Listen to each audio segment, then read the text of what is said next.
根据国健署的资料，台湾有5派人捌有下蛊的镜头。最近这天气变化是真大，所以医师也提醒讲，这下蛊的镜头其实参感冒是真常。若准是扫超过2礼拜，甚至讲行路会喘，民众就要去注意啊。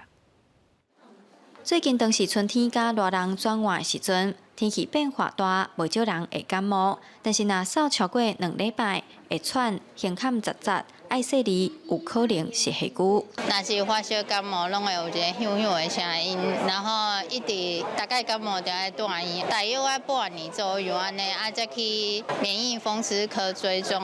医生甲讲伊有下蛊的体质。因为气喘它是慢性的呼吸道发炎的疾病，那所以的话，它会需要稳定它，控制得好的话，大概有30%的小朋友到成人是不会再有就是症状发作的情形。根据国健署的统计资料，台湾大约有5派民众捌互医师诊断出有下蛊。医师表示，空气污染是过敏引起下蛊的来源之一，加上最近季节转变，门诊的患者嘛加出1-2成。